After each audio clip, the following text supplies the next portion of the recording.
Well, welcome back. My name is Sean Chung Lee, and let's just get right into it. The first topic I want to talk about is things going inside our heads, things going inside our spirit, our body, our soul, things like that. It's difficult because externally we don't always know what's going on. Like I'm not physically in pain, but there's just something that is causing pain, and I'm not sure quite what it is.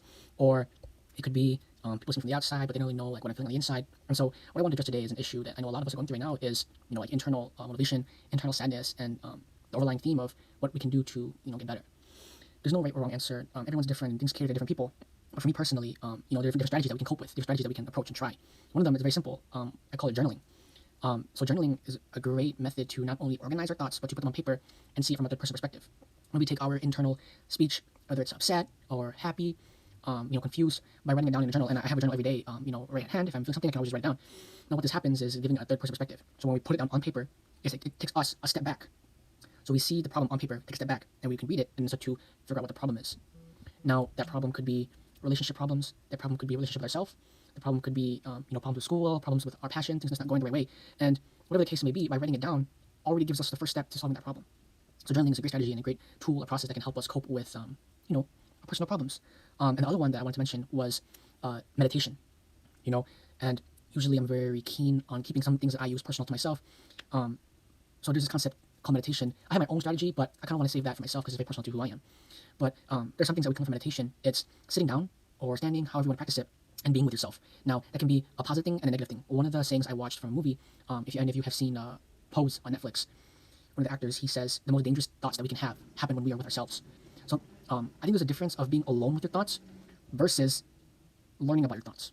And so when we are alone with our thoughts, that is when we have the time to things come up, negativity come up, things that happened in the past, start dwelling on them, things that are stressing you out. And that just happens just by sitting there thinking about it versus learning about our thoughts, learning how to cope with them, learning how to think differently, learning how to come up with a different mindset, learning how to build new habits. And so what meditation does is active learning, active thinking. And yeah, we can just be sitting there, but just by us sitting there and being present and being with ourselves, the amount of brain activity that goes on is very amazing.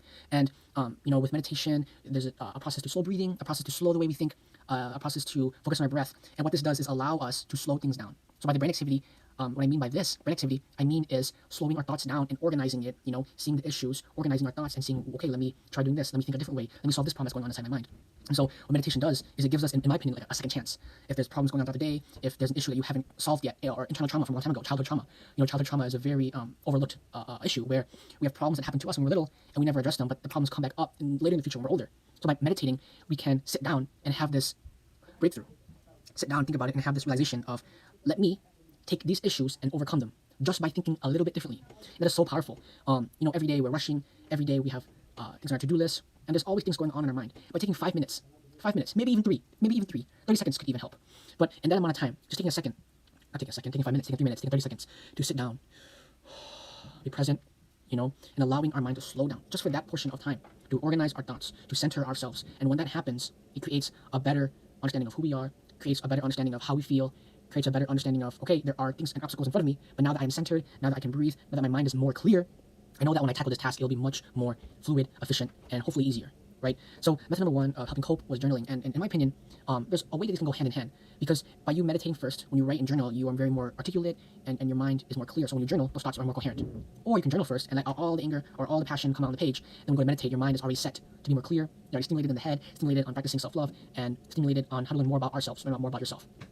Now, one of the main issues that I see today, with a lot of people that I wish wasn't the case, but it really is an issue that I want to address, is understanding that people don't know that they can't ask for help, or people don't know that they have these childhood traumas, or have these issues, or have these social anxieties, or social problems, or insecurities going on. And a lot of those issues I feel can be addressed and helped. I'm not a professional, but in terms of childhood trauma, meditating and really thinking and digging deep inside and think what has happened to me and why do I act this way, journaling it, analyzing it, writing it, can help. I'm not a professional, so I don't know how to officially help with those issues, but how I cope with these issues is the approach that I take. And so that being said, if someone's having a rough day or if someone can't figure out an issue that's going on in their life, it's always just this complete utter, frustration, confusion, no coherency, no, plan to get better. And I wish that, that this video helps in communicating that you can help yourself. There's knowledge out there. There's methods, like I just said, meditation and journaling that can help you, can help us, can help a lot of people.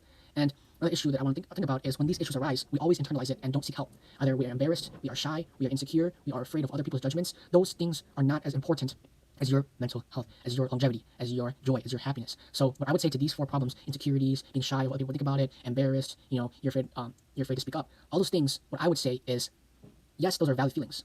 But once you are opened up a little bit, whether to a best friend, whether to a close person to you in your life, a close friend or a family member.